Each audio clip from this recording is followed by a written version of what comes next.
Bonjour à tous, dans cette vidéo on va voir ce que pense Warren Buffett de l'investissement en or. Alors pour ceux qui ne le connaissent pas, Warren Buffett a été longtemps la personne la plus riche au monde, avant les Mark Zuckerberg ou Elon Musk. Si on regarde aujourd'hui en temps réel, le premier c'est Bernard Arnault et sa famille, Jeff Bezos, Elon Musk. Et Warren Buffett, il est là en 8e place, il est devant Bill Gates et Steve Ballmer de Microsoft.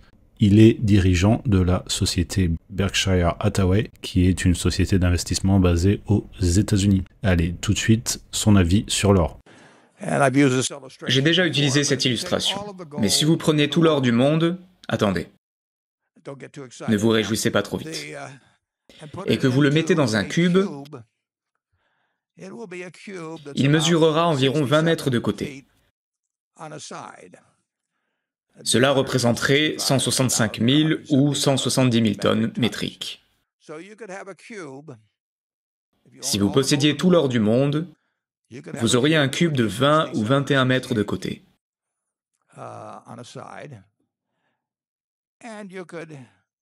Vous pourriez prendre une échelle et grimper dessus en disant « Je suis assis au sommet du monde et je pense être le roi du monde ». Vous pourriez le caresser, le polir, faire toutes ces choses avec lui, mais il ne fera rien. Tout ce que vous faites en l'achetant, c'est que vous espérez que quelqu'un d'autre, dans 1 an ou dans 5 ans, vous paiera plus cher pour posséder quelque chose qui, encore une fois, ne peut rien faire. Mais vous espérez que cette personne pense que quelqu'un d'autre lui achètera quelque chose 5 ans plus tard. En d'autres termes, vous pariez non seulement sur la peur que les gens éprouvent aujourd'hui à l'égard de la monnaie papier, vous pariez sur le fait qu'ils pensent qu'1 an plus tard, les gens auront peur 2 ans plus tard. Je n'imagine pas échanger un jour mes actions contre des pièces d'or. Mais je préfère faire confiance à la valeur intrinsèque d'un groupe de très bonnes entreprises dirigées par de bons managers, qui vendent des produits que les gens aiment acheter et qu'ils aiment acheter depuis longtemps, et qui échangent leur effort futur contre de l'argent qui provient de leur salaire pour acheter des bonbons ou du Coca-Cola ou autre, plutôt que de prendre un morceau de métal que l'on extrait du sol en Afrique du Sud et que l'on remet dans le sol à Fort Knox après l'avoir transporté et assuré tout le reste. Je n'ai jamais été capable de m'enthousiasmer pour l'or. Mon père était un fervent partisan de l'étalon or. J'ai grandi dans une famille où l'or était vénéré, voire possédé.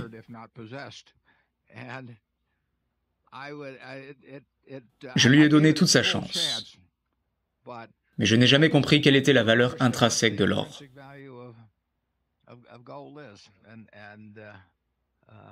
Nous vous en vendrons à bord chez M, mais je ne l'échangerai jamais.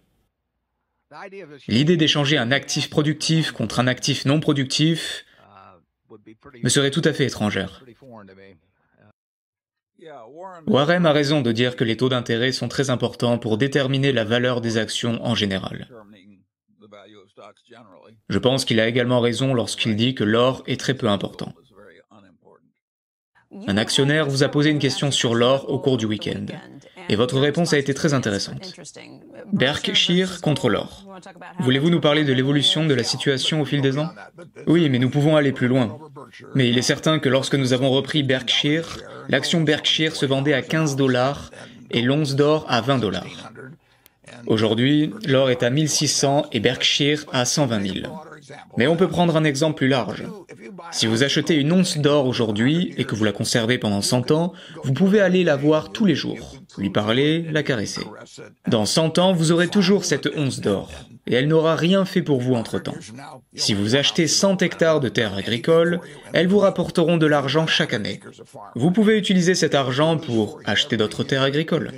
Vous pouvez faire toutes sortes de choses. Pendant 100 ans, elle produira des choses pour vous, et vous aurez toujours les 100 hectares de terres agricoles à la fin des 100 ans. Au début 1900, vous pouviez acheter l'indice Dow Jones pour 66 €. L'or valait alors 20 $. À la fin de l'année 2000, il s'élevait à 11 400. Et vous avez également reçu des dividendes pendant 100 ans. Ainsi, un actif productif, quel qu'il soit, va battre un actif non productif au fil du temps. Au cours d'une période donnée d'1 an ou de 5 ans, n'importe quel actif peut superformer un autre actif. Pourquoi pensez-vous que les fans d'or sont si furieux? Parce qu'ils se manifestent tellement. Oui, c'est très intéressant. Si vous allez sur CNBC et que vous dites que les obligations sont un mauvais investissement, les gens ne se fâchent pas comme ils le font pour l'or.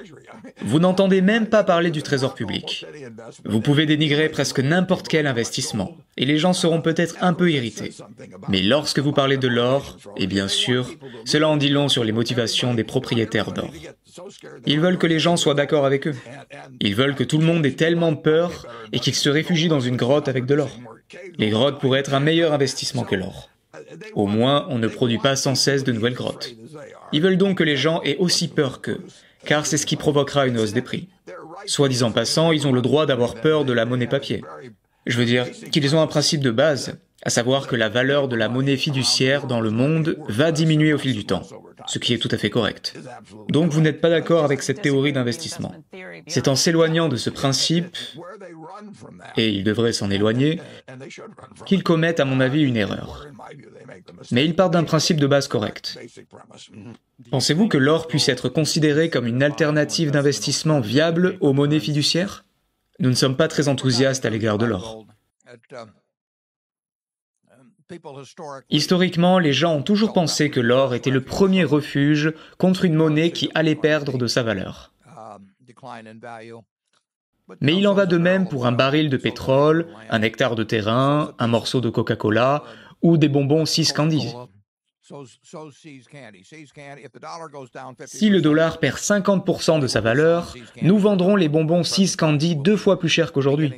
Nous obtiendrons le même prix réel pour les See's Candy. Les gens travailleront le même nombre de minutes ou d'heures par semaine pour acheter 1 kilo ou une boîte de 2 bonbons.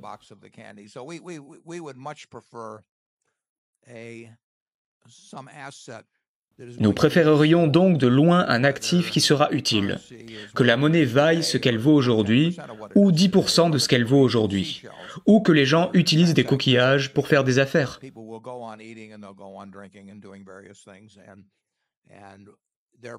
Parce que les gens continueront à manger, à boire et à faire diverses choses. Leurs préférences se traduiront en dollars réels, par une économie plus ou moins identique pour nous.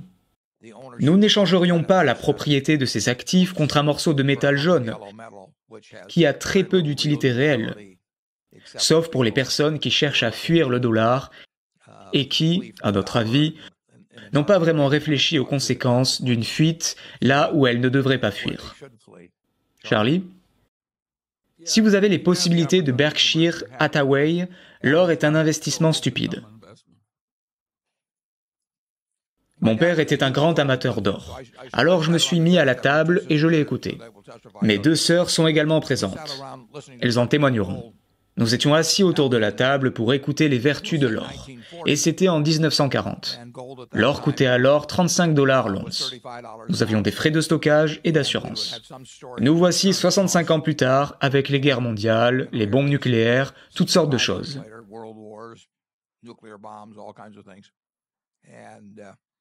Le taux composé va de 35 $ à un peu plus de 400 $.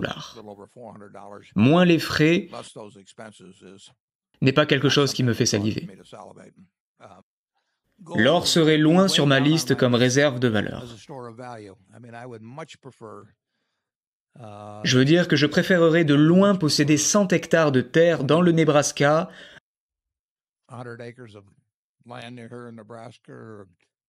un appartement ou un fonds indiciel. L'or, disons-le, a été libéré il y a une trentaine d'années. Mais il s'est adapté au marché. Si vous remontez à 1900, vous trouverez l'or à 20 $. Le Dow Jones est passé de 60 $ à 12 000 ou 13 000 $. 12 000 $ ou quoi que ce soit d'autre au cours de la même période. Et il vous a versé des dividendes pendant que vous le possédiez. Il était à 66, je crois, au début du siècle. Comme je l'ai dit, il vous rapportait quelque chose tous les trimestres pendant cette période. Si vous possédez de l'or, vous payez 20 $ en 1900, ou à peu près, et vous direz que vous avez 400 $ 100 ans plus tard. Entre-temps, vous avez payé une assurance et peut-être des frais de stockage. L'or n'est pas vraiment une réserve de valeur. Je ne plaide pas en faveur de la monnaie papier. Mais si vous vous inquiétez de la monnaie fiduciaire, et je pense qu'il est tout à fait logique de s'inquiéter de la monnaie papier sur de longues périodes, c'est la dernière chose que je voudrais posséder dans ces circonstances. Une ferme a une utilité. Un appartement a une utilité. Une entreprise produira des revenus et, pour certaines d'entre elles, les produira en termes réels au fur et à mesure. Je préférerais pouvoir vendre aux gens 1 kilo de bonbons dans 20 ans. S'ils vendent des coquillages, j'obtiendrai un nombre approprié de coquillages au lieu de monnaie papier. Mais je ne considère pas l'or comme une réserve de valeur. La vérité est que cela n'a pas très bien fonctionné. Mais oublions de savoir si cela a bien fonctionné au cours des 100 dernières années, des 50 dernières années ou des 10 dernières années. Je ne vois pas pourquoi il fonctionnerait bien à l'avenir. Comme vous avez pu le voir, Warren Buffett n'est pas du tout intéressé par l'investissement dans l'or. C'est son choix. Chacun se fera son opinion. Je vous mets par là un lien d'une vidéo sur Robert Kiyosaki qui va pouvoir vous intéresser. Merci beaucoup d'avoir regardé cette vidéo. N'hésitez pas à vous abonner et à cliquer sur j'aime et à tout de suite pour une nouvelle vidéo.